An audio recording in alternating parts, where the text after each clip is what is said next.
둘, 셋, 파! 안녕하세요. 반찬선장입니다.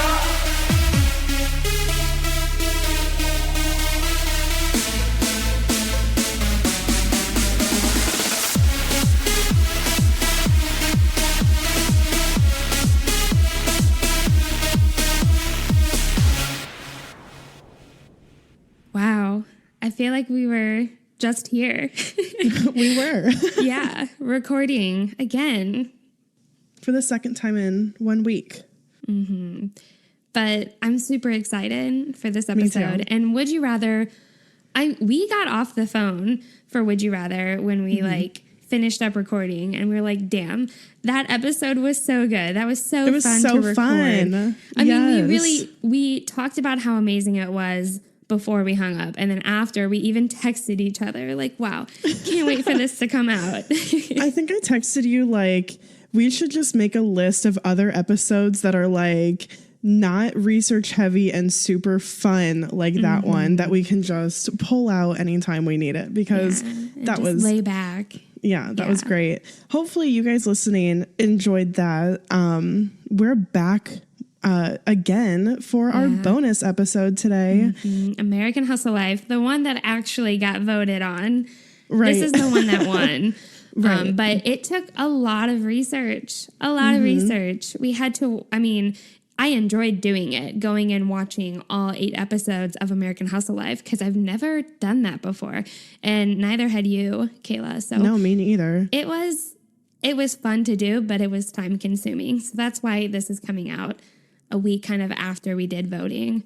Right. We did spend like a solid 2 weeks researching this in between like the other episodes, but it was super, super fun to do. So we want to say welcome back, guys. Yeah, welcome back. I'm Kayla. And I'm Bethany, and this is Standing BTS. Yes. Yeah, welcome to another wonderful episode where we get to hang out for about an hour and just talk about BTS. What a wonderful hour it is, too. But disclaimer, this is a comedy fangirl podcast. That means that we're going to fangirl, laugh, and learn a little bit along the way. Yep, that's right. This is an explicit podcast, though, so if you aren't cool with that, you can dip out now. We won't blame you. Totally. But if you're down for some, Minjun was alive in 2014. They are such a fucking OTP. They were alive then. Or I love how Taeyong hops on trends and posted a picture of himself with the Face app aging filter. Yes, it was literally the best thing to wake up to this morning. Yeah, everyone on Twitter was so happy that he did that because, of course, ARMY was already applying this filter to BTS pictures. Right. And then Taeyong was like, went in and did it himself. It was really great. Incredible. So if you want to talk about all of that, then you're in the right place. Obviously, like we said, today we are going to talk about American Hustle Life, which you guys voted in as our bonus episode topic for reaching 300 reviews on iTunes. Thank you guys so much. Thank you. But before we get into it, we have to thank you, wonderful, amazing armies, for being here and for supporting us. If you are a fan of this show and you want to show your support for us, you can do that by telling people about the podcast, by writing a review on iTunes or whatever platform you listen on. And then if you would like to go above and beyond and show us some extra support, you can do that by donating monthly to our Patreon at patreon.com/standingbts. Or if you'd like, you can make a one-time donation at paypal.me/standingbtspodcast. Your guys' support helps us to improve the quality of our content and to continue putting out weekly episodes. Any type of support that you guys offer to us is super appreciated. We're glad to be here. We're glad you guys are here with us.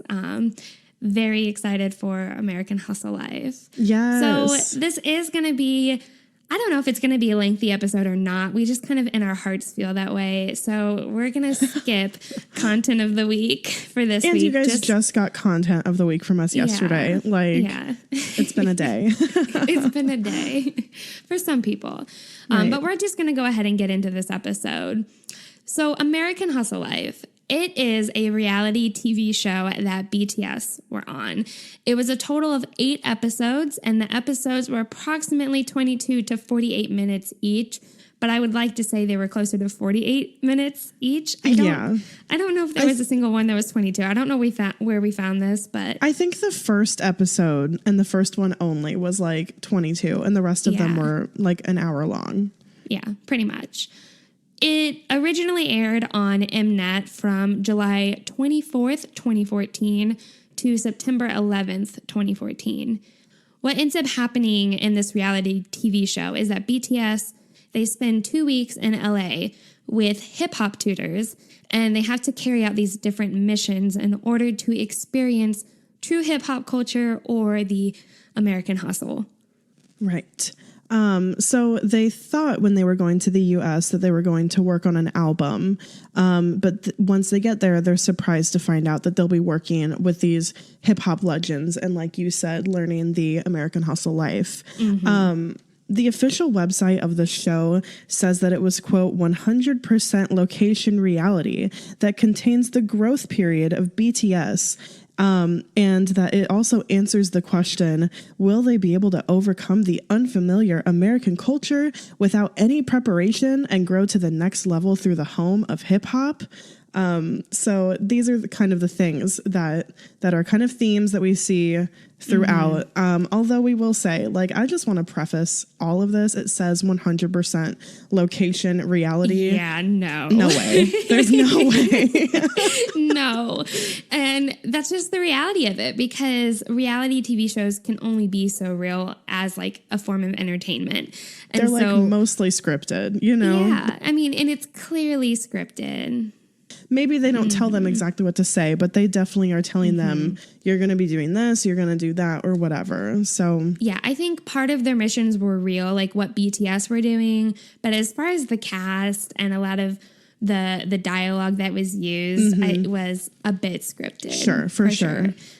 A bit. That's the stretch. Right. So there is a lot of casts that we see throughout the episode. Some of the biggest ones that we get to see are Coolio and Warren G. And then we also see Tony and Nate Waka and Dante kind of in throughout, especially Tony and Nate. Those are like one of their main mentors throughout the episodes. Yeah. They're kind of like their hosts. Yeah.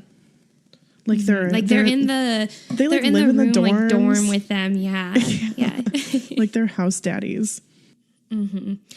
So we're really going to just go episode by episode and talk about the main things that really happened and a lot of the familiar events that you guys have seen in like GIFs or compilation videos, etc. Like those things that reappear.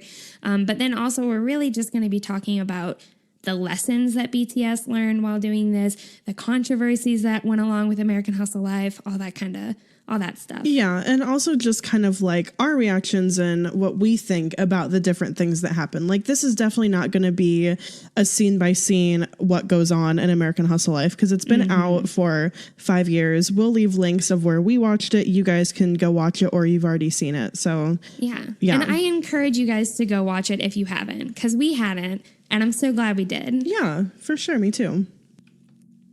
Okay. So for episode 1, what really struck me right at the beginning is when they were leaving from Korea and they were arriving in LA at the airport, is that they already had fans waiting there at the airport for them back in 2014. Yeah. Cheering them on, holding their like School Love Affair albums, which was just endearing to see that even back in 2014, they had some sort of support. Not a huge fan base. Yeah, but a pretty decent size. Yeah, to have people at the airport, I feel like is a big deal. You know?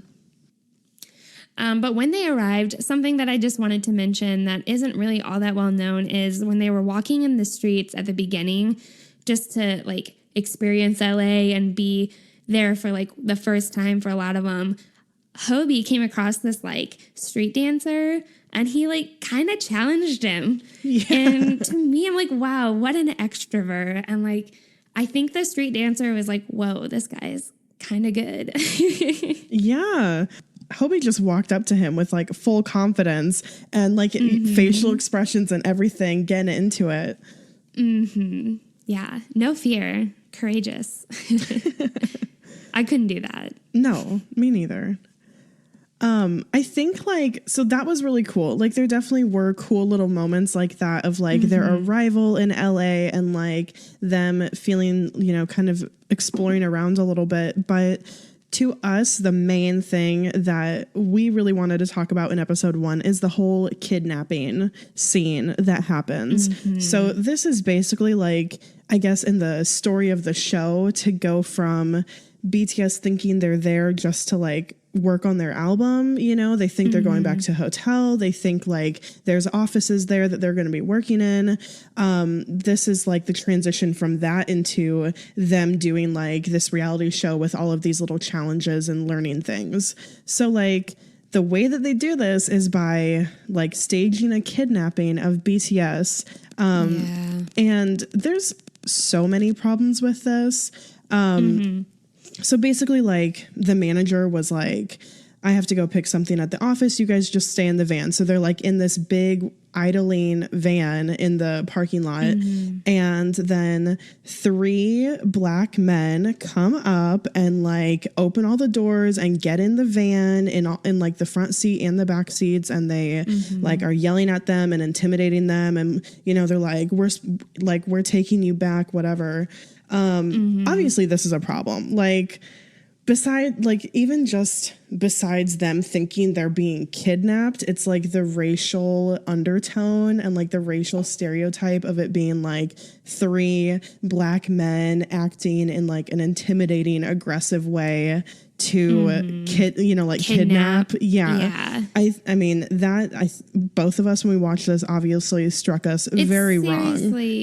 It's seriously fucked up. It's fucked up. Like it's bad. They should have known better, you would think, but no, they didn't. And then that was on TV. So that's and I just think how damaging that is to the black community, for the people that watch this, you know, like Korean audience was the main people intended to watch this show, and like, you know, what they must imply about black people from that happening in this show, you know, regardless of if it's reality TV. And obviously the whole thing was staged by the producers, but it totally sucks. And then they drive them, you know, across town, and they stop the van, have them all get out. And then when they're getting out of the van and they're like pushing them into this building, there is another black man on the street that they're having like play like a homeless man. Like, I don't think it was an actual homeless man like there. No, I don't think they would have kept that in or had that, but like they had this guy. They casted. Yeah, they casted somebody to go act crazy and like yell at them and be like demanding money and like trying to like grab them. And it was very fucked up to like have like, what's even the purpose of having a role like that? I can't even fathom what it would be. They also played upon like a stereotype of homeless people that they're all, you know, like mentally unstable or psychotic or whatever, or on drugs or etc. It's shitty that these stereotypes are being like demonstrated in this American hustle life and then being broadcasted to people all around the world. This is the first taste of America. Dangerous black men that are going to come kidnap you, and a homeless man who's going to yell at you and threaten you. Like, I mean, it's so fucked up, so wrong on so many levels. And we would be incredibly remiss if we did not rant about it for a little bit. Yeah. And then when they finally get all of the members inside what they will come to find is their dorm area, they sit them on the couch, and then they interrogate them further and like degrade them by making them take off their hats, take off their shoes, take off their socks, like take off one shoe, take off one sock. Shit, like traumatizing stuff that happens to people who actually do get kidnapped or, you know, whatever. But like, it's just seeing all of BTS in this situation. They're terrified, and I can't imagine how terrifying this must have been. For them. I mean, we debated when we saw this, like, obviously because so much of this show is obviously scripted, like, did they know that this was going to happen? And I think when you go back and watch like Hobie's initial reaction in the van, where he like literally jumps and like scooches up closer to Namjoon because he's so surprised and scared about what's going on. Or like Jungkook's face where he just Jungkook gives to me, Jungkook is like, okay, they don't know what's going on. They really don't know what's going on. This is their true reactions.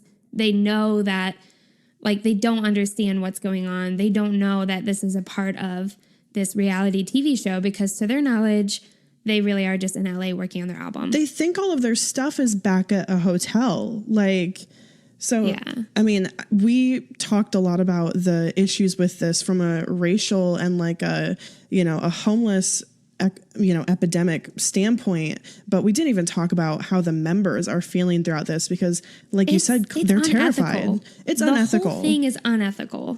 I mean, it's traumatizing at the least for the members, and very wrong and nasty racial undertones and undertones about the homeless population. Yeah. So that's episode 1.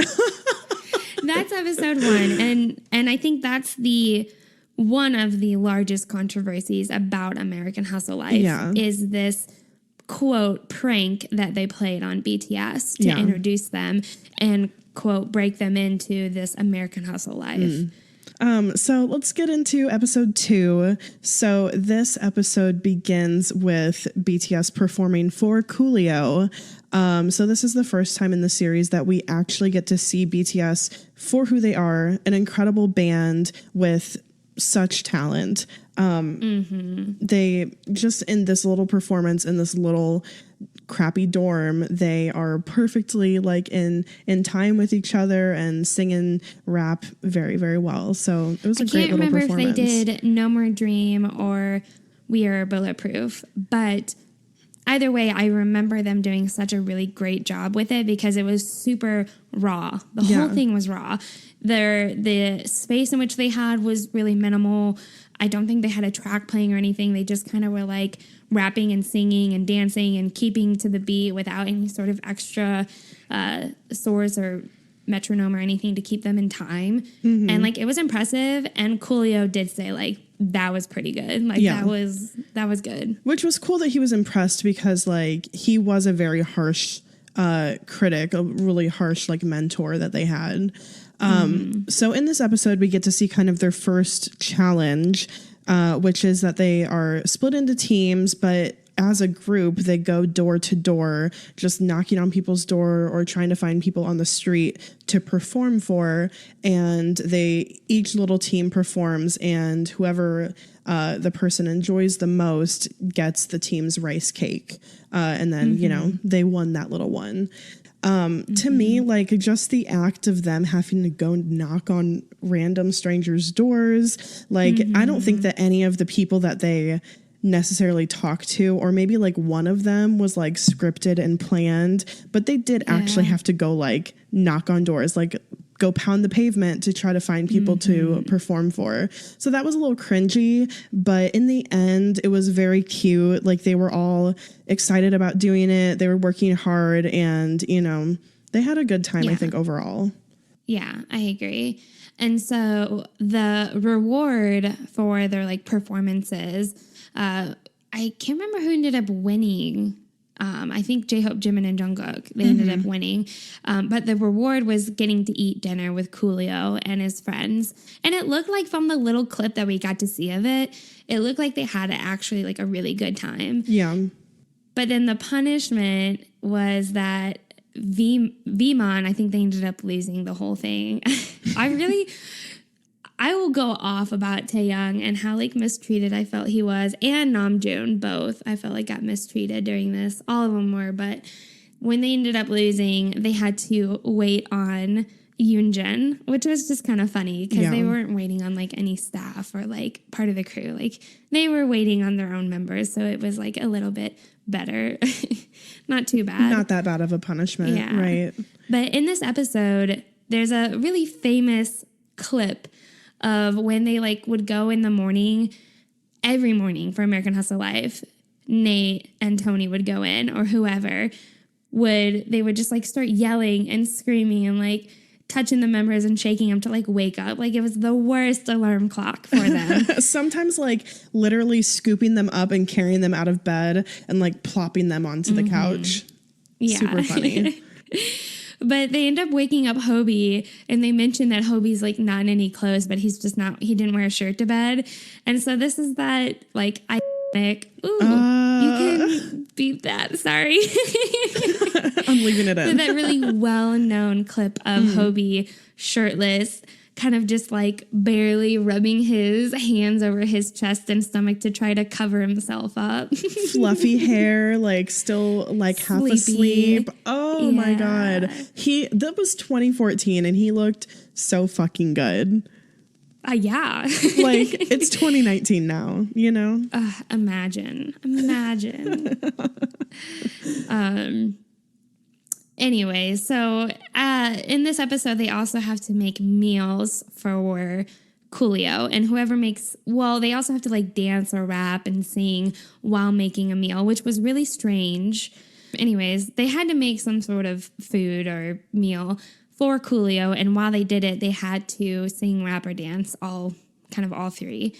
And whoever ended up winning got to go shopping with Coolio. Mm-hmm. And to me, this performance particularly is well known of Namjoon and Taehyung, because this is the part where like Taehyung tried to like make those little ponytails like Coolio. Yeah. And Coolio was just so repulsed. Like he couldn't even look at him. He turned around and looked at the camera and everything. He was so mad. He was not like... Coolio was not, I'm supposed to be rude because the producers told me to be rude mad. Yeah. He was legitimately felt disrespected, legitimately like pissed off that these two are like have the gall to perform whatever they had been performing for him. Yeah. I think like Namjoon walked in with like an Eminem song. Like they were doing like different rap songs. Like it was kind of painful to watch. It was like cringy. When you watch it, it's like yikes. Yeah. But not it was great. still it was funny, but that's just one of the more well-known things from this episode.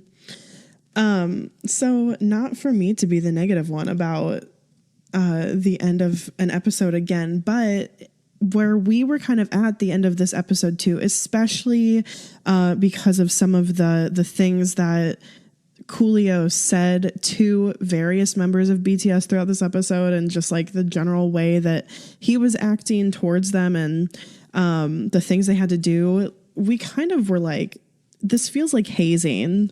It's totally hazing. We went through sorority recruitment. We went through Greek life recruitment. We were not hazed, but we know all about hazing because they made such a big fucking deal about it. Because like, if you do any kind of hazing in Greek life nowadays, like, I mean, your chapter is going to get kicked off campus. But so like, we know what it's like. And just watching this episode, I think the most cringy or the most like painful part about watching it was that hazing feel, you know, like where they would like tell BTS to do something and then like get mad at them for doing it, or like make fun of them, or like talk shit or talk down. We were kind of like, we understand this is like a boot camp, you know, like for them to get into, you know, or learn about American hip hop. But like really at many points through these first two episodes, BTS was spoken to quite harshly, rudely, in a bullying manner. And what really stood out to me was like exploiting this language barrier that BTS had, because like sometimes it was clear they had a translator with them. Like, you know, they obviously cut those parts out, but like other times it seemed like BTS had to kind of just sit there and listen to somebody yell at them. And then they all looked like on their faces, they were just trying to figure out what would go on. And sometimes Namjoon would be like, translating for them, like, oh, he said this, and giving them little shorthand notes like as they went. So it was like these people who were in these first few episodes felt like they could just say anything, you know, and they kind of get away with it because BTS wasn't understanding what was truly going on or what was truly being said to them. It was shitty. Yeah. That I think a lot of what they said, they kind of took advantage of because of that like language barrier. So really like there's even though like I'm ending this episode 2 on a lower point, there's a lot of high and low points in these first 2 episodes so far. So I think I said, we have a quote here that I said, this show is a roller coaster when we were watching it, because there's so much like success in one part and then very low points in another part, which I guess it's reality TV, you know? Yeah, definitely. I felt the same way. When you said it's a roller coaster, I'm like, yeah, because I don't know how to feel right now because there are such shitty parts, but then you can see these like kind of impactful moments for BTS. Right. And it just wasn't ever consistent. I was like, come on. But it does get a little better. It does. I will say after episode 1 and 2, things get a little better. They definitely improve. So, I feel like that hazing kind of thing is over. Yeah. So then we get into episode 3, which is where they learn like dancing and choreography and b-boying and hip hop dancing. So they end up, their tutor for learning dancing is Jenny Kina, and they seemed very excited about this. She was cool. Seeing her there. Yeah. And this was actually to me, a really great episode. I don't have many poor moments to say. Like, there weren't really any low points of the episode. So she was a really great tutor for them.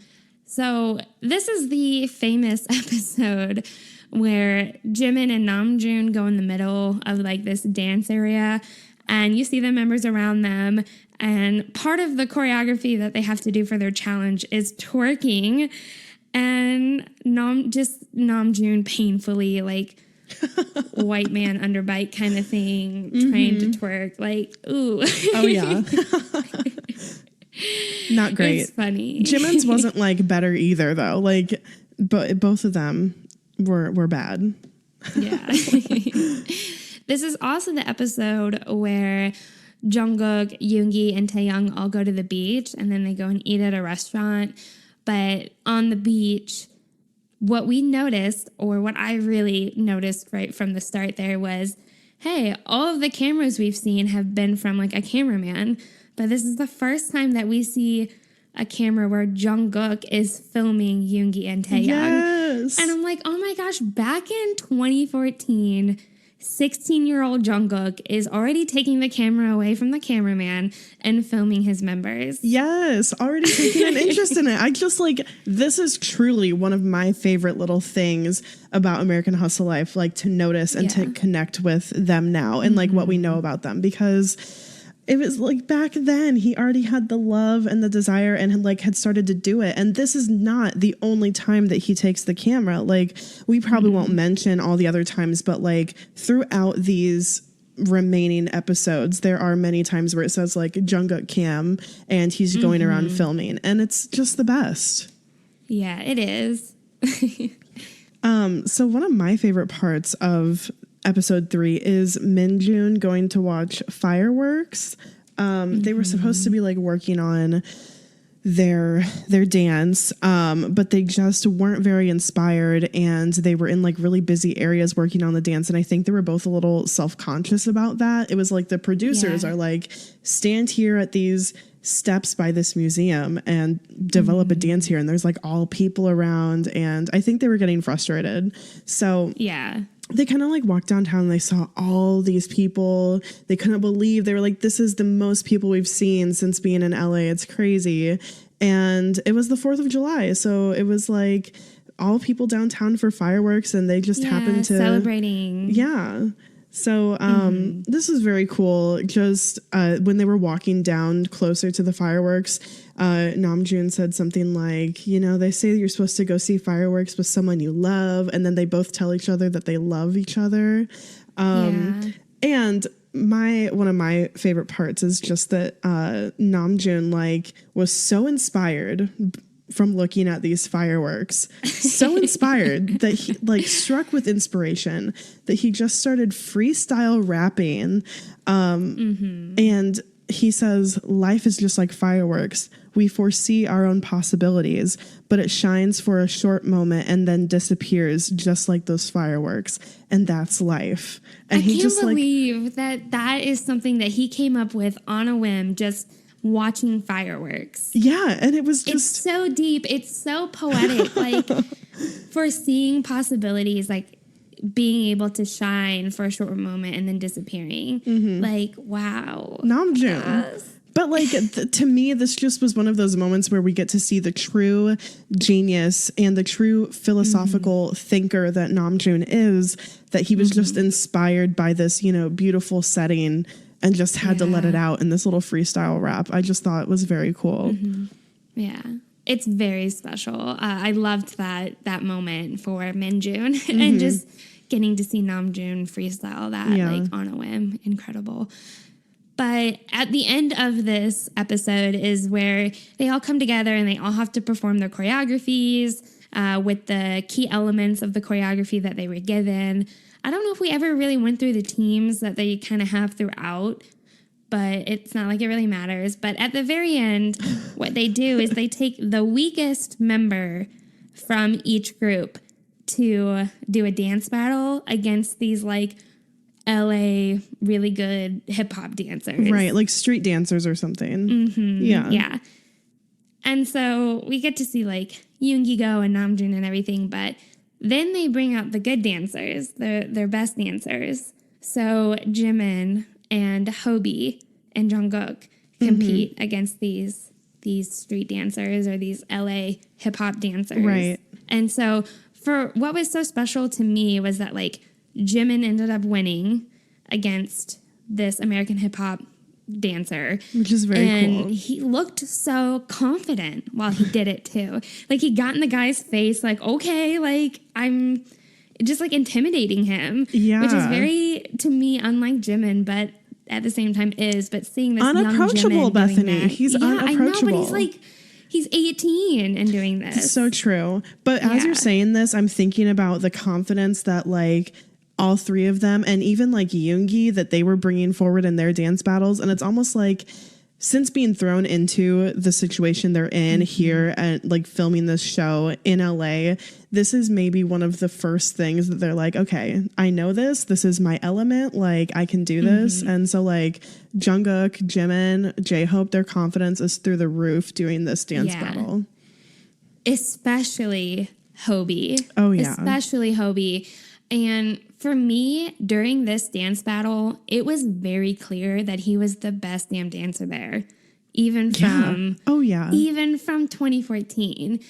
Clearly the best. And I think this is maybe one of the first time that the viewers can see just how incredibly talented and skillful Hobie is with dancing. And so, I mean, just seeing him, he won, I think, 2. They ended up having him go against another guy who was like even better than the first guy.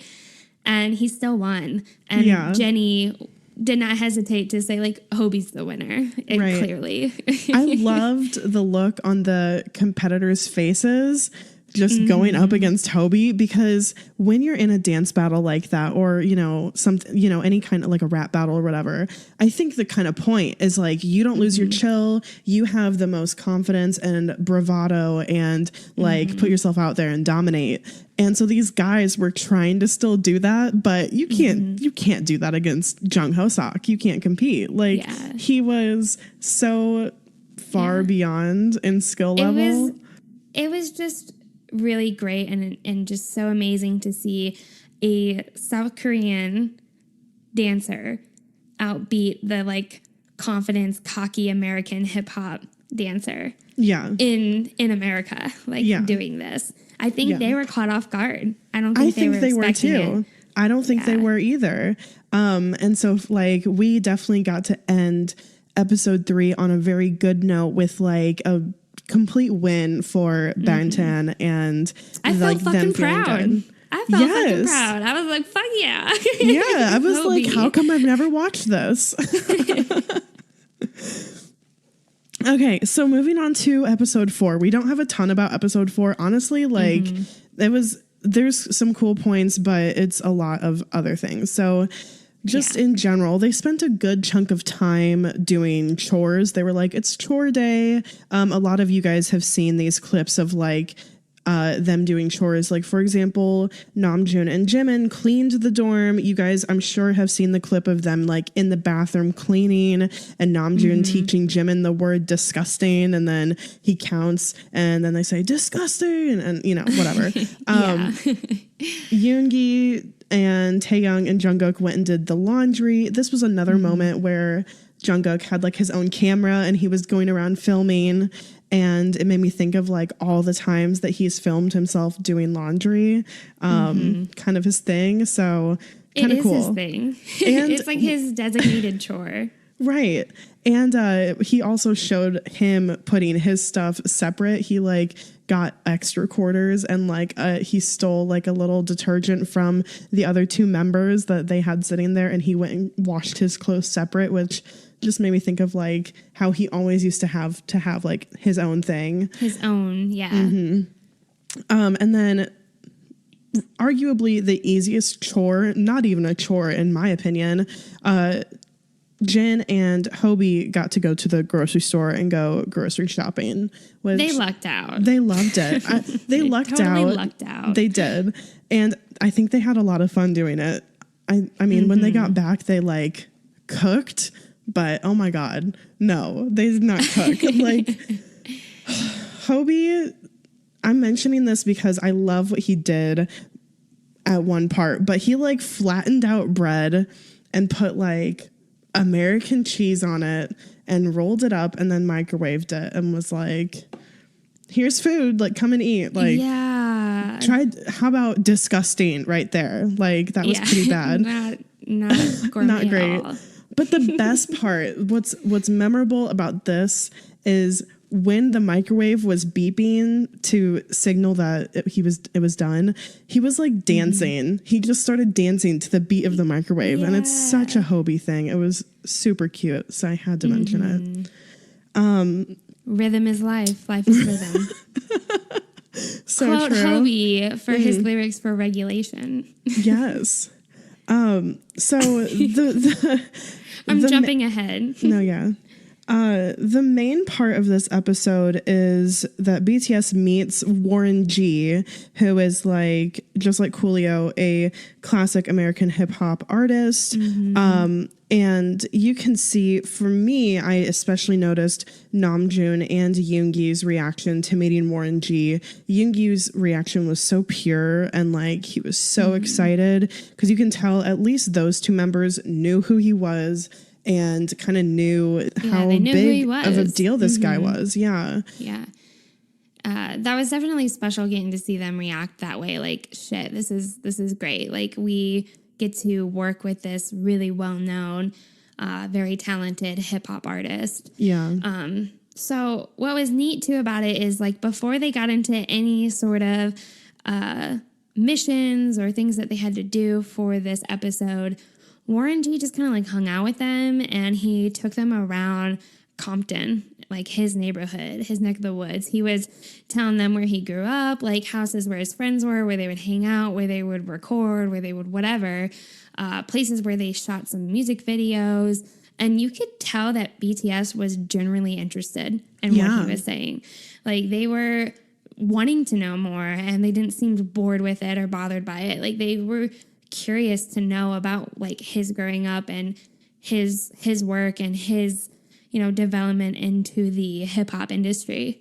Yeah, and I think Warren G was really happy to share with them. And I think that was just cool because they're like, this is the type of music that we've been emulating and that we kind of started as. So it was cool for them to see the history and really where it started, where it began, and to talk to somebody who cultivated the culture was very, very cool for them. Yeah. So towards the end of the episode, Warren G says, I want you guys to use like the beat and the melody of Regulate, one of his songs, as their mission. So they had to write their own lyrics for Regulate. And so they have those groups, Tuseok, Minjun, Yoongi, Taeyoung, Jungkook, and they all had to go in and spend time together and develop lyrics for Regulate, their own lyrics. And he told them, I showed you my hometown. I showed you where I grew up, where I came from. I want to know what you guys have to say. Right. about like what you've gone through, you know, to bring that to your lyrics. So it was really interesting to hear the discussions between these particular groups and what they wanted to talk about and write about. And so we'll talk more about it at the end because episode 8 is where we actually get to hear the lyrics and see them performed for the first time. Right. But definitely at least in my mind, a very meaningful challenge for them to undertake during this process of like growing and exploring, just because they did have to write something true to them and, you know, work with somebody in the group that maybe they don't always work with. So very cool. For sure. Yoongi with Taeyoung and Jungkook, I was worried. Yeah. Because they're 16, 17, 18, like in that age range. But at least I was like, okay, Yoongi is a fantastic producer and lyricist. Like, I think they're going to be okay. Yoongi was very patient with them. Yeah, and for sure. I think he was curious to dig a little deeper with them. I think so too. And they received it well. They both really did for being as young and kind of not as mature at the time. Yeah, and then I think like Minjun, as much as I said they were alive and well in 2014, I think their writing process, they had to deal with a lot of frustration, just like not really knowing, really spending a lot of time figuring out like melody and like really what they wanted to talk about. I think they really struggled to find a topic. Yeah. And I think Jimin had been a little frustrated with the choreography in the last episode with Namjoon because Namjoon couldn't really keep up with Jimin as much as Jimin wanted. Right. And so he was a little frustrated. So they had a lot of development and learning and challenges to come across. For sure. Something we both really loved was Tuseok's writing process that we got to see during this episode. Just seeing Jin and Hoseok open up to each other was very cool and something that we rarely get to see. We really thought when we watched it that this was a turning point in their friendship. For Hobie and Jen, they I think truthfully became better friends after this. Yeah, I think so too. A lot closer. I think they definitely understood each other a lot better.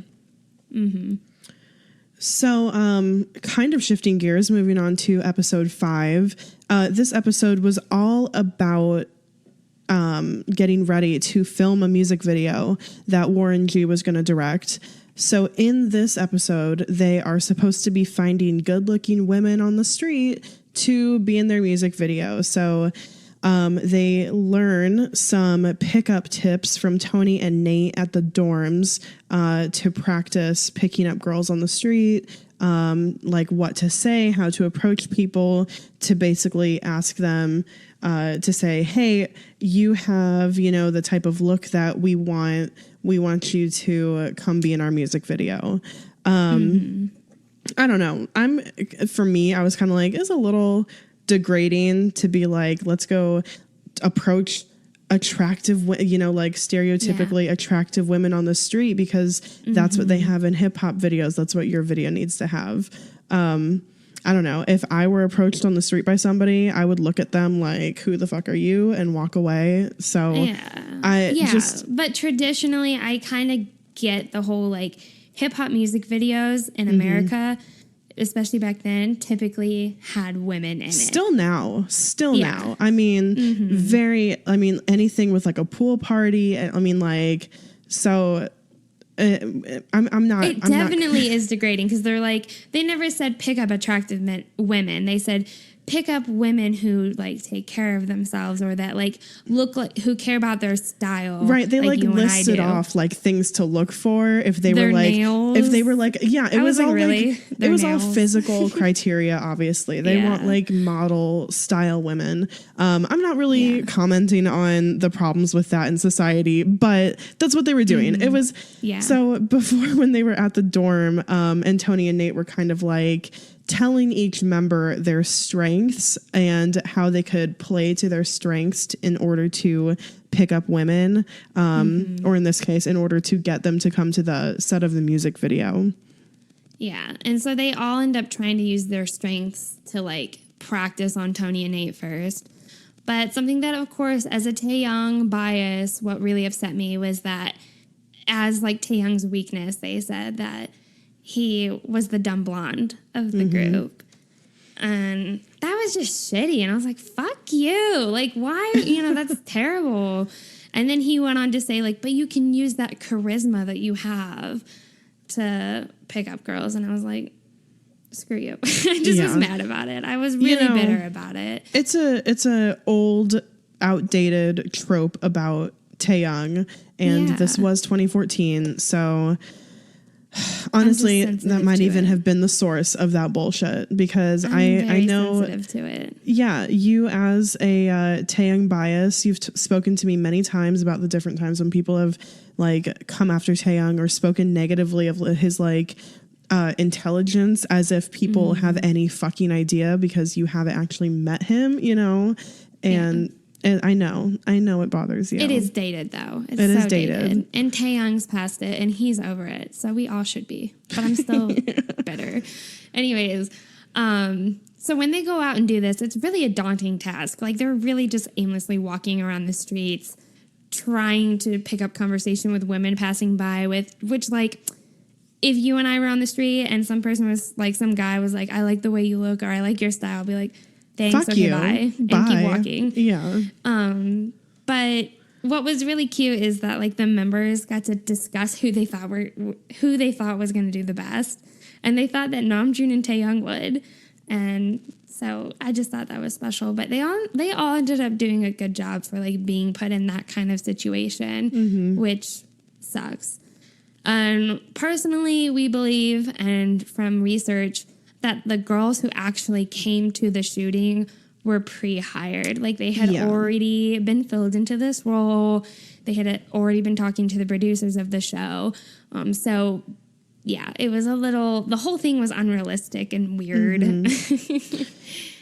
But yeah, so then they waited for the girls to show up to the music video. And so we got to see that interaction between girls and BTS, which can be like a little bit awkward and forced at times when you're watching the actual episode. But they definitely found some sort of way to communicate and have a really fun time. Yeah.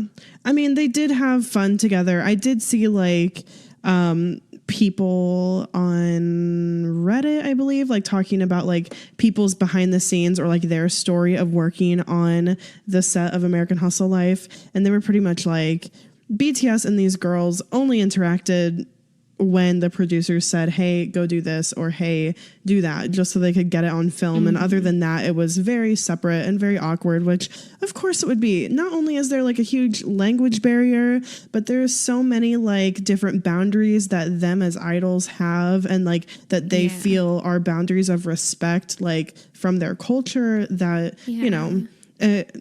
I don't expect them to like be BFFs with them on this set. So it was okay for them. It was kind of, I think, a cool experience for them to film a music video with Warren G. All right. So moving on to episode 6. This episode was really fun because all of those groups that we've talked about, Tuseok, Minjun, Taehyung, Jungkook, Yoongi, they all had 3 different tutors for this, for 3 separate talents, which was different. So Tuseok, they had to learn beatboxing. And what was really funny is when they first started, they had to like find their tutor first. Like they weren't just put in a setting where like, okay, here's your tutor, and like introduce them. So like Tuseok went around this restaurant embarrassing themselves, just beatboxing to random strangers at this restaurant. And what was great is that they were in it together. So I feel that the level of embarrassment was a little lower because they had each other. They were like, not embarrassed. They didn't care. Everybody was embarrassed for them. They went up and they like started beatboxing to these people. And they're like, nope, not him. That's not the person. I love that like the second word out of your mouth was like chaotic, because it's so like they just don't care. I think they had fun with that.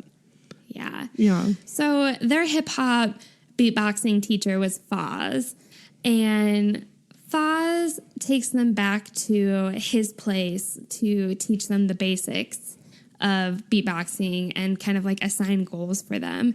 And really, Foz is one of my like favorite tutors in American Hustle Life, for sure.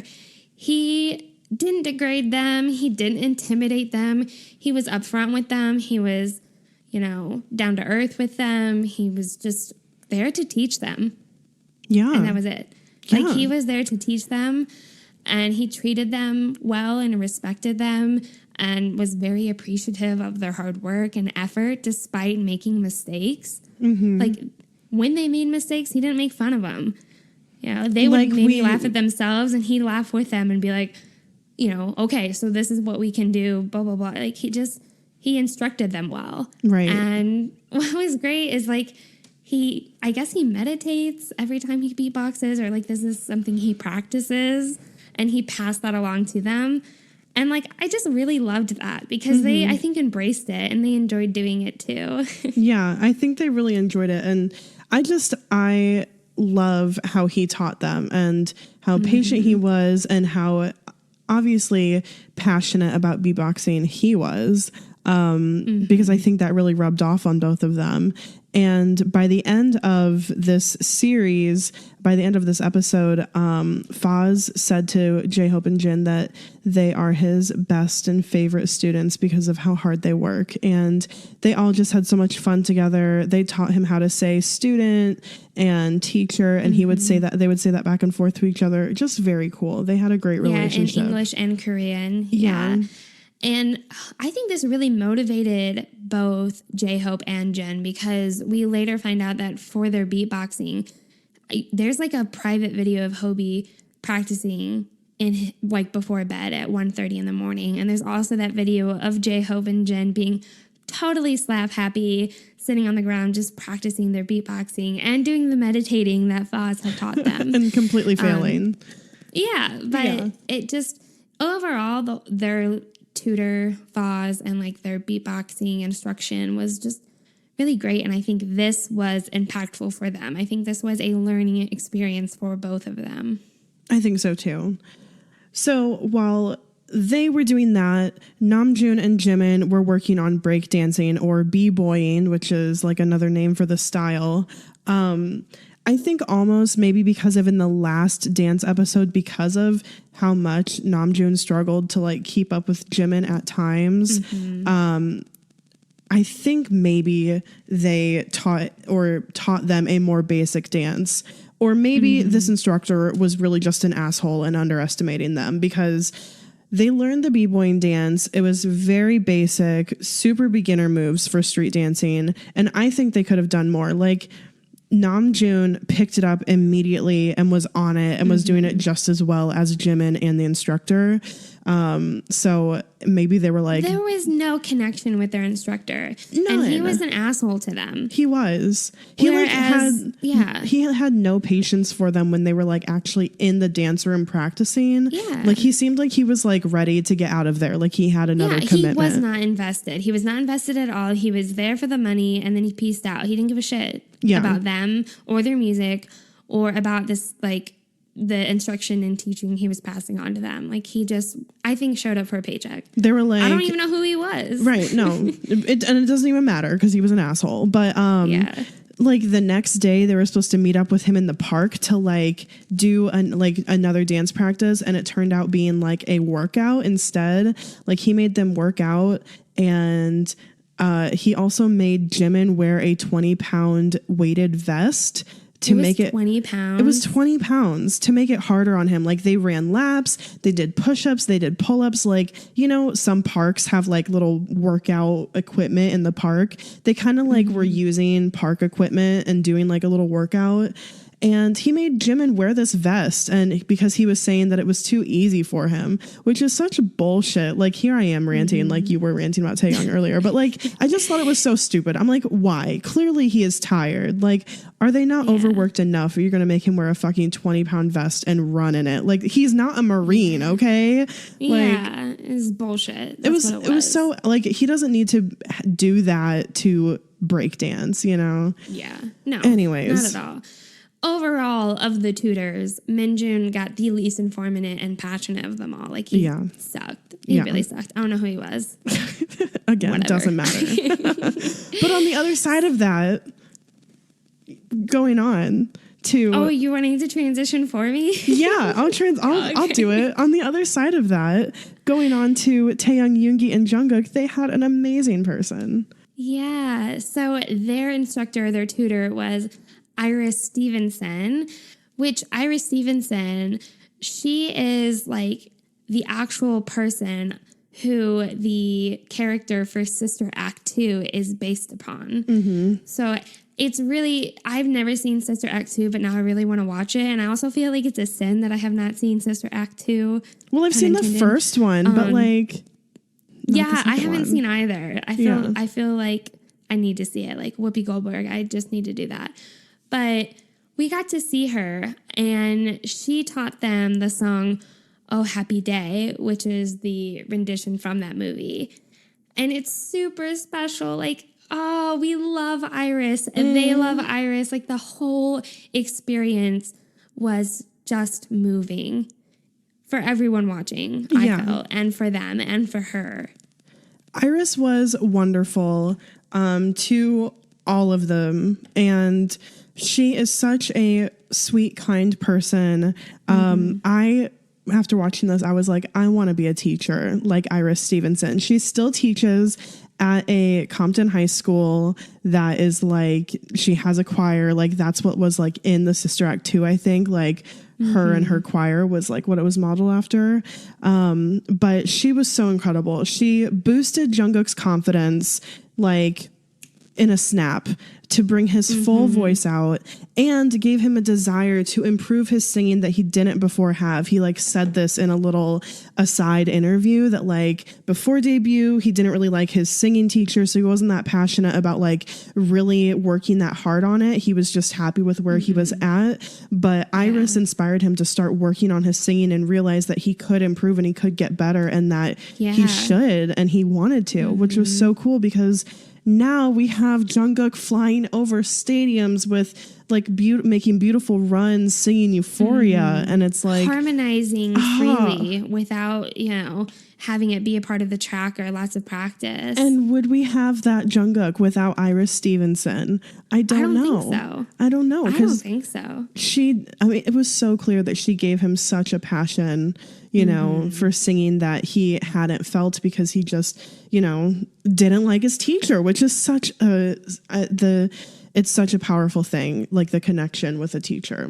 The other thing that she did, she praised Taeyoung for his soulful voice. She just could not stop raving about how his voice would move people, how his voice has the power to move people, and, said that she got like full body goosebumps. And I love that she praised him. I think this is the first time in this American Hustle Life series that Taeyoung has received praise. And so I was obviously very moved by it. And I was like, thank you. She was like, ooh, like your voice is so soulful. She's like, people feel things when you sing.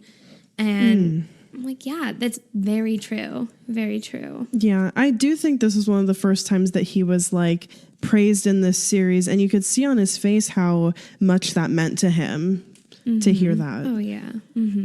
The other thing was, I think, maybe she didn't realize ahead of time that Yoongi was a rapper and the other two were singers, because she also differentiated for Yoongi, adjusting his part from a singing part to a rap. And Yoongi said later in another little interview that she like wrote a rap in 20 minutes, and how incredible she was to change the lyrics of this song to fit rap. And, it was very cool. He didn't end up performing that version that she wrote because it was all in English. And I think that was really tough for him at that time. But we did get to see a little bit of them practicing it together on that day, and how cool that she did that for him. So we love her. You could tell she felt honored being able to teach them. And that was what was special. I think she, thought that they were special and just loved their passion. So moving into episode 7, at the beginning, they had just kind of some fun with Tony and Nate, and I just want to mention it because it felt just like fun and pure for all of them. They played a game of basketball with Tony and Nate, and Namjoon, poor Namjoon, like I think he got the short end of the stick for a lot of American Hustle life, being the leader of the group and everything. I think the cast members knew that going in. So he ended up keeping score, and he just like acted as the announcer, which maybe was a blessing to him. Like maybe he really didn't want to play basketball. Yeah. But it was just fun seeing them all play and just have a good time. And of course, Yoongi like really getting into it. With his 3-pointers and layups. Yeah. Namjoon kept yelling like, "Don't give Hobie the ball." Don't give it to him. He was a great announcer. He was, yeah. So what they end up doing for this episode is they all have to work hard to make money, which is like a part of the American Hustle, is taking kind of like grunt work jobs to make any sort of money they can. And it's a part of the American Hustle. Right. So divided in their teams, or different teams than they were before. They go and they have to do different cleaning things. So Namjoon and Yoongi went to a hotel and learned how to clean a hotel room. There's a very nice, like, I think the head of housekeeping, like, taught them how to do it. She was not rude, but she was definitely very particular in the way, like, in the way they made the bed. Everything had to be, like, lined up. Creases had to be in certain places. Everything was very specific, but, like, I think she was more informative, not, like, rude.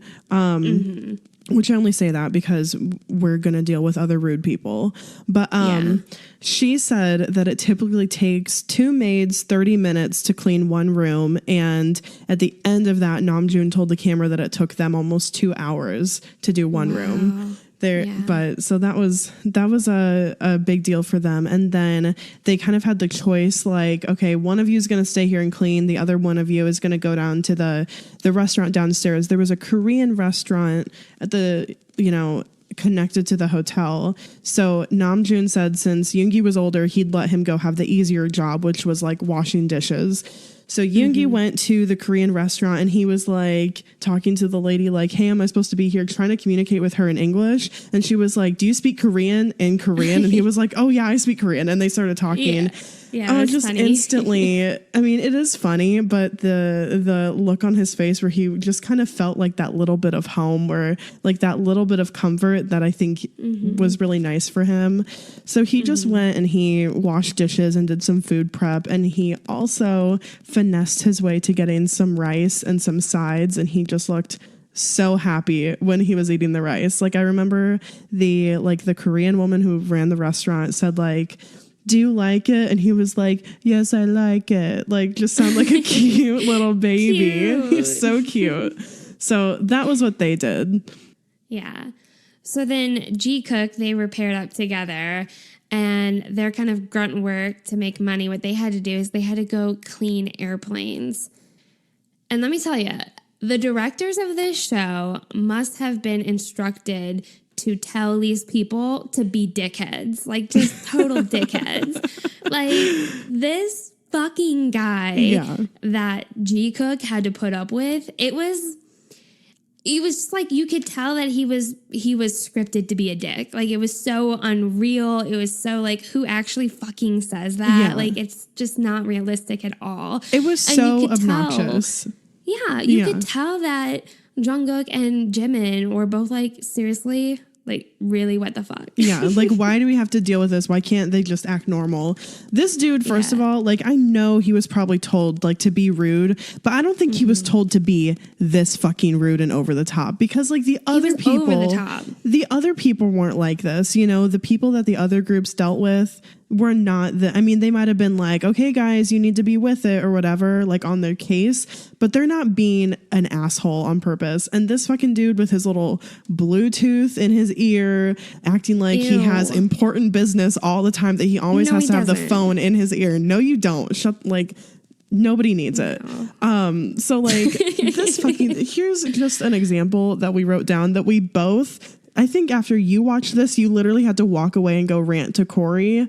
And I was livid. I was like, what the fuck? This is such bullshit. Yeah. I can't believe they even got away with this. Like, it was so painful to watch, and he did such a bad job of being a dick that it was like, it was just the worst. It's just like, infuriating to watch. So like, here's an example of what an obnoxious douchebag this guy was. So he like brought them over to like clean up trash off of the floor. Like they didn't even show it that well on camera, but like organize a space or get it cleaned up, whatever. So in the process of doing this, Jimin knocked over a half-drank can of Red Bull while he was cleaning up this trash on the ground. Like, this is not his Red Bull. It's one of the shitty employees who worked there left a Red Bull, somewhere. So this guy happens to walk over like after this happened, and Jimin's trying to like explain, and the guy just flips out, and he's holding like one of those mop bucket things that you use to squeeze the mop out. You know what I'm talking about? yeah. It's like he brought that over for them to mop up or something. He was holding that, and he literally like threw it and flipped it out, and like it flew on the ground. He was like, "Are you even trying to help me here?" And he goes into this little rant like, "What if that were gasoline? If that were gasoline and a spark touched it, then suddenly it's on fire and you've burned down my entire building." And I was like, dude, it's a fucking can of Red Bull in a pile of trash, and you're gonna go one of your piss poor employees fucking left on the floor. So and you're gonna go to the extent of saying the building's gonna burn down. Like, it was so extreme. What if that were gasoline? What the fuck? It was so bad, and when you watch it, it makes you infuriated. Yeah. And you look at Jungkook and Jimin, who are getting the translation of this, and you can see their faces are also like, what the hell's fuck? happening? Yeah. Like, what is this dude's problem? Yeah. And then to top it off, what makes this even worse for them, I think they really this was shitty. They had to go in and clean out like the airplanes and stuff. And they left this 14-year-old boy in charge of them. And the 14-year-old boy, I think, was just being like kind of a 14-year-old American boy. Who right. I don't think he was ill-meaning. Yeah. I think he was just given the opportunity to, like, they probably instructed him, like, you get to boss around these two other boys. Pretty much. Yeah. Right. And so it was just awful. And Jimin got so mad, but I do not blame him, because they even got to a point where they had to like be put in timeout. Like they seriously put Jimin and Jungkook in timeout. And it was over the dumbest shit. It was like they had already cleaned all of the little shit on the airplane, and they were hosing it off. It was like the last task. And as they're hosing it off, like they kind of get in a little bit of a water fight with the hose. Not even anything crazy, but just like Jungkook on one side spraying off the plane, and Jimin on the other side. Like Jungkook's kind of trying to get Jimin wet on the other side. But it wasn't like they were crazy off task, and this like asshole boss got so mad that he literally went and put them in timeout and made them sit back to back on some chairs, like in the hangar office. Yeah. It was so dumb. So dumb. So dumb. Ugh, I don't blame Jimin for being mad either. He was so mad. He was like, the boss like got grease on his finger, quote, from the plane that they cleaned. Like he was like, "Is this even clean?" And he like wiped the grease on Jimin's face, and Jimin just stood there and let him do it. And when they were in timeout, the producer was like, "Why'd you let him put grease on your face?" And Jimin was just so over it, Yeah. The producer was like, "You can go to the bathroom and wash it off." And he's like, "Oh, if I get up to wash this grease off, he's not gonna like come yell at me." Like he was getting mouthy. And before they left, he was like, "Do you have a piece of gum?" to Jungkook. Like, "I want to go chew a piece of gum and stick it on the airplane." He was so mad. Like it was not a good experience. I feel like I'm being so negative. Like no, but there's definitely, it's a roller coaster. There's definitely a lot of negative parts to it. There's a lot of people who are their mentors or people who are supposed to be teaching them a lesson being here in this hip hop scene in America. And it's not so much teaching them a lesson. It's more just being fucking shitty towards them. And some of them aren't. and some of them are. And so, yeah, it's a roller coaster of a television show. For sure. Reality TV. So lastly, Tusak and Tay, they went to clean this dude's boat. Who knows who the fuck this guy was? Like, he could have been anybody. Like, he was like... He looked like some, like, LA, like, I don't know, he looks surfer like bum a surfer, guy. like a beach bum. Yeah. He's like, yeah, I want to go out. I want to take the guys out this weekend on the boat. We need the boat party. clean. Yeah. This boat looks like it's never been touched by human hands for cleaning purposes. And the boys even mentioned that. They're like, no way this dude ever takes this boat out to party. It's never been cleaned. No. So they just, I mean, they're cleaning, they're like scrubbing the deck and wiping down railings and Tay undoing the bare minimum. This guy's putting in his 2 cents of, okay, I was told to be harsh. But other than that, he doesn't talk to them. He doesn't really do much. Who knows where the fuck? I think he was hanging out in the bottom of the boat, like just like probably chilling on his phone. Like, oh, it's been 20 minutes. I got to go tell him to be on task. Like, So really like the highlight of their time is that Jin and Hobie decide to like call the other members and fuck with them to be like, hey, what are you doing? And Jin is like, oh, we're on a yacht in the middle of the ocean. We're eating lobster and sashimi. Like, what are you doing? We're living the life right now. It really pisses them off. It does, especially Jimin. Like, you could see him, just the rage bubbling up inside of him. Yeah, the rage behind the smile he's trying to plaster on his face. He's so mad.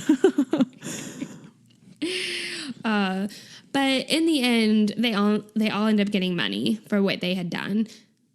But yeah, I think the money that they got paid obviously was just from the show and was way too much money for the like day work. Like as a housekeeper at a hotel, no way you're making how much did they make? Like $400, $550 or something that they made for 2 of them. No fucking way that you're gonna make $250 in a day. Like you're gonna make $75, $100. Like it's not gonna be But Namjoon and Yoongi, they ended up making the most money. But when they got the money, Tony and Nate told them, actually, you guys aren't keeping the money. We're giving back to the less fortunate. And so they decide to go to Skid Row. And they walked around and they provided food. And I don't know what else they provided for them. But things of necessity, I would think, to the homeless people in Skid Row. And they asked them for advice for aspiring artists. And so they all offered like really, really meaningful and great advice, like be true to who you are, things that BTS stand for now, today.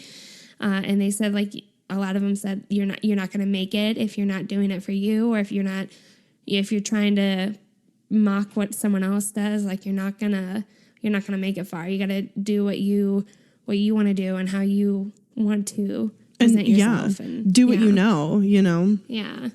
So one man said, never forget where you came from. And I felt like that was really impactful to them because that was one of those times where they're thinking about who they are and what they have to bring to, to the music scene, to the music industry. Kind of at the end of episode 7, we were both kind of wondering what BTS thinks about American hustle life now. The experiences that they had up to this point in the series have, like we've said, been a roller coaster. And so we're kind of wondering if they look back on their time there, and if they do, what they think when they look back, because there's so many negatives, but there's so many positives. And even though like the premise of this show was like, you're going to come learn about American hip hop culture, I don't think that ended up really being the focus. The main focus was really just like BTS's own personal growth and development. And I think we both do feel like they did that throughout this process. Yeah, I think so too. Yeah. So, going on to episode 8, this episode had their concert, which I had no idea that the entire like last episode of this series was going to be a little concert, and it was incredible. Yeah, it was just their concert that they performed in LA, which was their first concert ever in the States. First concert in the States. So like I'm conflicted because I think it kind of sucks that their first concert in the States is for like a reality TV show. But at the same time, like that is such a historic moment. So we are very excited to talk about this concert. So the first thing that I noticed when we see the concert is the fans that are there. So many fans of so many ages. Even then in 2014, I saw very young, like preteens, all the way to full blown adults, and just everybody all screaming their heads off for BTS. The venue was the Troubadour. There in LA, and it was just packed on the floor, on the sides, on the balcony, packed. So, and before this too, they had gone and handed out like handouts of like saying, please come to our concert and stuff, which a lot of people look back on now and say like, BTS really did work their way from the bottom to where they are now.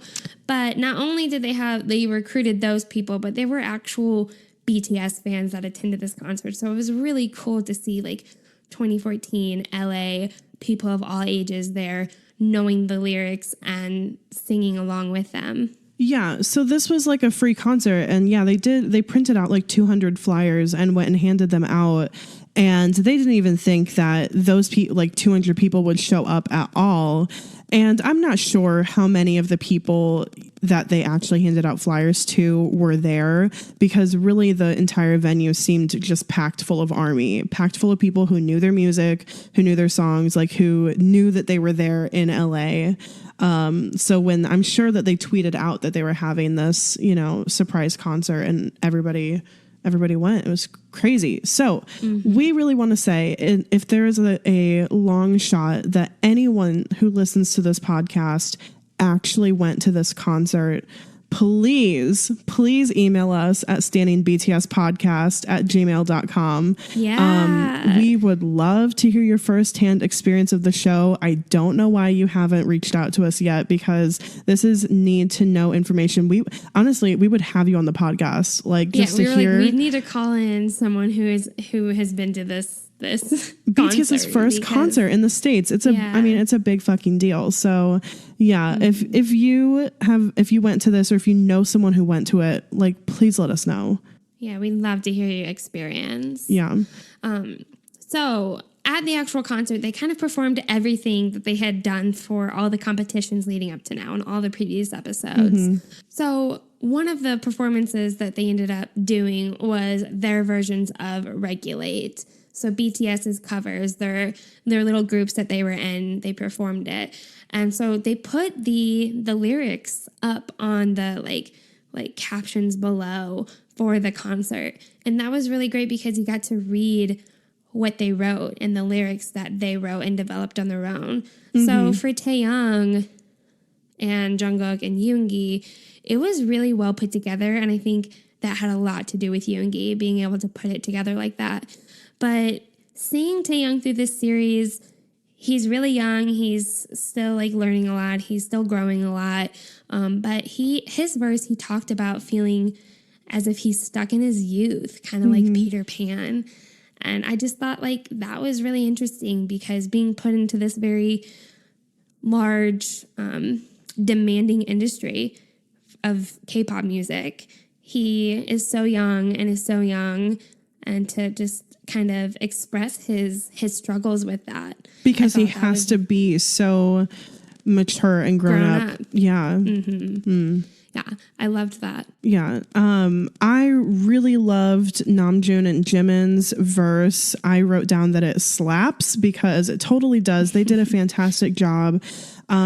I kind of talked about earlier how much they struggled in their working together with their dance and with their Regulate cover with their lyrics. But the reason why they struggled is because they struggled to find common ground to write about. Obviously, Namjoon, as a lyricist, was approaching this in a way of how can we talk about different things, but, have a theme for our verse. And so what they ended up writing about and speaking about is their own insecurities. I'm not going to go into like their lyrics. I think you guys can look it up. You can find this song on SoundCloud, but that's what they both ended up kind of speaking on and pulling from, which I thought was very cool and definitely a Min-June type of thing to bond and kind of grow over that mutual insecurity that they both have. And then to turn it into art, and wow, they did a great job with it. Yeah. And I also have to mention, I texted the exact lyrics to you, but of course they're lost and I don't know what it was exactly. But Namjoon, in his verse, he says something like, "Who am I?" Or like, "Who is the real me?" That's what he says. And like, that's just crazy to me, because like, here we are now with Persona just being released somewhat recently, and his name changing from what was at the time of American Hustle Life, Rap Monster, to RM, which he says stands for Real Me. And he rapped Real Me in his version of Regulate back in 2014. Literally, so I just pulled up the lyrics. The part you're talking about, he says, "My miserable life, where is the real me? I'm not good at I'm not good at everything. I keep getting distressed." It's like the same themes that he's always, and I hate that he's been struggling and working through this for so long, but I also love that this is like a consistency that he continues to identify as a problem within himself and continues to make art and music about, because so many other people deal with the same thing. So that was so cool that it came through then, and he's writing about that like in Persona now. Very cool. Yeah, very cool. Tusock, they were both really high energy. You could tell they had a lot of fun together. Their lyrics were really meaningful. I had quoted Hobie's lyrics earlier where he ends up rapping, "Rhythm is life, life is rhythm." And he just really talks about dancing and how meaningful it is to him. Yeah. Later on in the concert, some of the things that come up are like some of their tutors and instructors had come and attended the concert, including Iris, and seeing Iris attend this concert and seeing her in the audience, like I for reals teared up during American Hustle Live watching this. I was like, she went to their concert. We love Iris. We do. So like much. At the end of their tutoring sessions, they each offered their tutor, their mentor, like an invitation to the concert. Of course, the dancing instructor that Min-June had did not come. But Iris was there and Foz was also there, and it was very cool to see them there supporting them in their first American concert. How cool. Yeah. And when Tusock went up to perform their beatboxing that they had practiced and performed earlier in the series, Foz actually came out on stage with them and performed with them, which goes to show that they spent time behind the scenes, like making something extra special. Like, I wonder if they invited him and he was like, "Well, if I'm coming, I'm performing with you," or something. Like, I could so see that happening. It was so cool. I mean, they all vibed together so well when he came on stage. And then something that also stood out to me was just getting to see the performance for Happy Day with Taehyung, Yoongi, and Jungkook. Just seeing them perform Happy Day, which is this like gospel song, it to me showed how versatile BTS are. Yeah. Like the pure skill, the pure talent and love for all forms of art. I mean, Jungkook is 16 at this age, and he's able to appreciate this song, even though maybe they're not religious or whatever, but they still went out and they felt the spirit that like Iris feels when she sings songs like this, because she really passed that passion on to them. And so seeing them perform this and have fun with it and be into it and pull it off, and the whole audience was into it too. Like, I'm sure people were confused, but it was like, wow, they can really do anything. Just seeing Iris beam down at them from the balcony and how joyful she was for how incredible they were performing this song was, I mean, that was all I needed to see and to just love that performance. So special. What I really loved also that you hadn't pointed out yet was when BTS performed Like It, just hearing ARMY, everybody in the audience sing the song back at BTS, like word for word, even the Korean, like the fan chants, everything. I just think how incredible that must have felt for them. Like we've said multiple times, this was their first performance in the United States. This was a surprise concert. It was a free concert. It was a concert that they didn't even think 200 people would come to. And here they are performing not even one of like the best known songs from that album. I mean, obviously one that has stood the test of time. But the entire audience was singing along with them. And I just think that is so cool. And that must have been one of those moments where they were like, wow, we have an international fan base, like people in America like us. We have fans here. I have chills right now. I just gave myself chills. This is such bullshit, but like, no, BTS is so incredible. And I wish that I could feel that moment for them, because I just hope, I think if they do think back on American Hustle Life, I think they think about that concert and remember it as being so special. Definitely. Yeah, definitely. So after the concert, you know, they're wrapping up the series. So the way that they wrap up this series is by saying goodbye.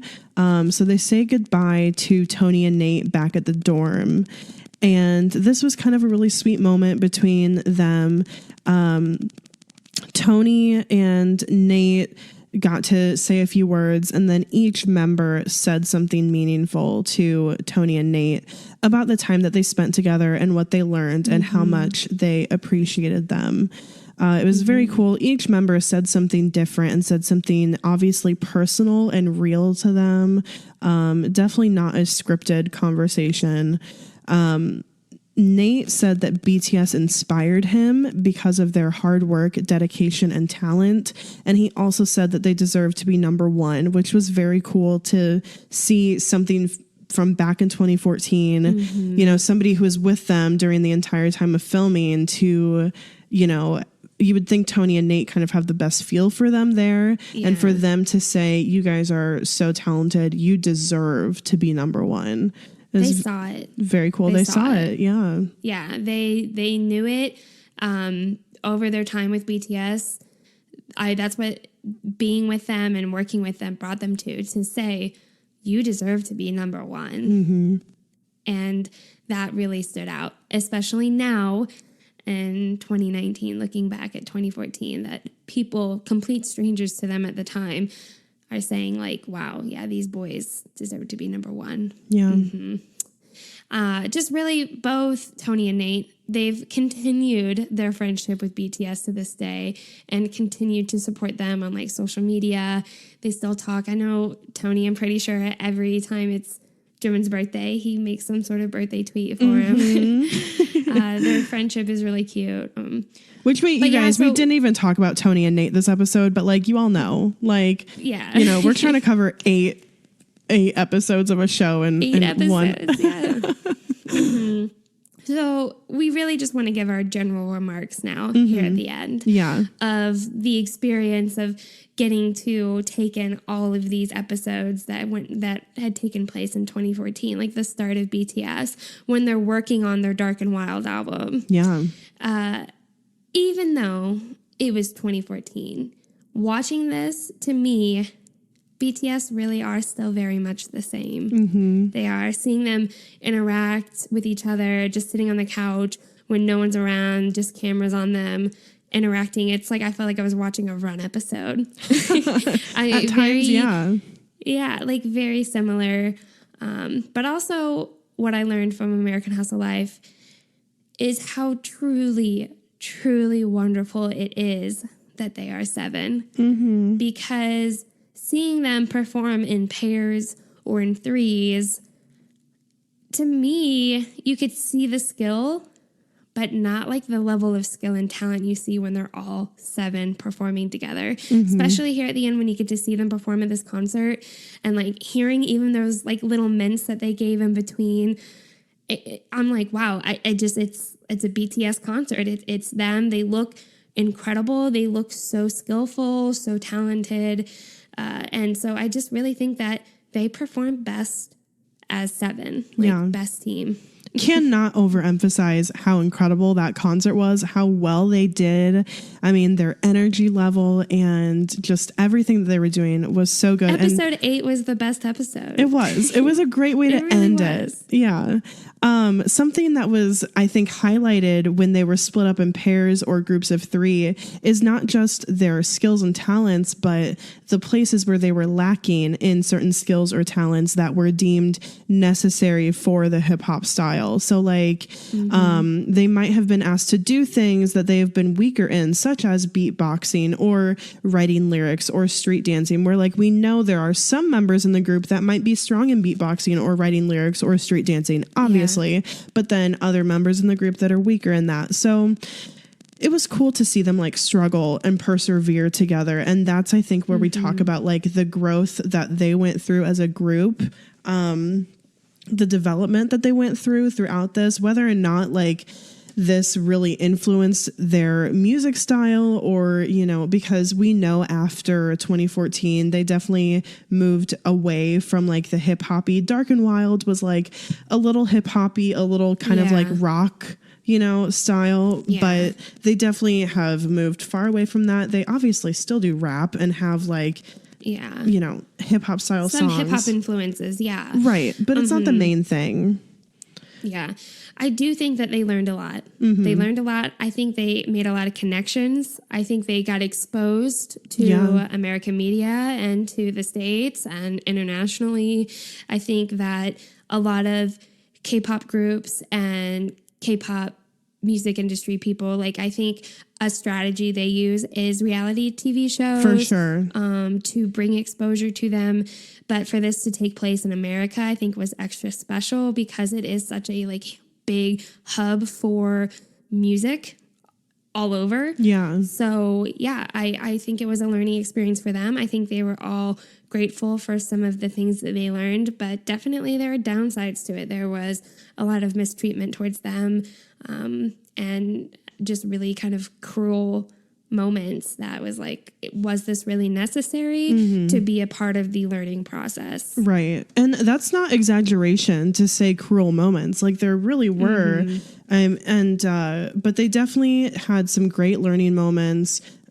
I think gained incredible perspective that they would not have gotten. And you're right. Like the exposure that they got from doing this is insurmountable. Like definitely, I think, contributing to their success after that, because they just became so much better known by the Korean audience. Like this was not a show meant for international fans. It wasn't ever put on YouTube or broadcast on American television. It was just on Mnet. But to, you know, for a Korean audience to see BTS in this aspect in the States, struggling through that, and also like having these American fans and whatever, like they might have been like, wow, like they're a big deal. And then they're resilient too. Resilient as fuck. And the times when we get to see them perform and actually see their talent, they're incredible. So I could see somebody standing BTS after watching this, you know? Yeah. Anyways. Definitely. I overall enjoyed it. I did too. A lot of people say it's hard to watch and it's cringy to watch, but I encourage a lot of ARMY or all of ARMY to go and watch it. Yeah. Because it was I think a historic part for BTS and their career and their success. For sure. So if you liked this bonus episode, and if you've liked any of our previous episodes, there's a few things you can do to let us know. You can write us a review on iTunes or whatever platform you listen on. When we get to 400 reviews on iTunes, you guys, we'll do another bonus episode. So if you like this one, if you liked voting on the topic, you know, and you haven't written a review yet, go write one. We would also love to hear your feedback about this episode or any of our other episodes. And you can do that by emailing us or by reaching out to us on any of our social medias, Facebook, Twitter, Instagram. And you can find links for all of those things in the description. Thanks for listening, and thanks for standing BTS.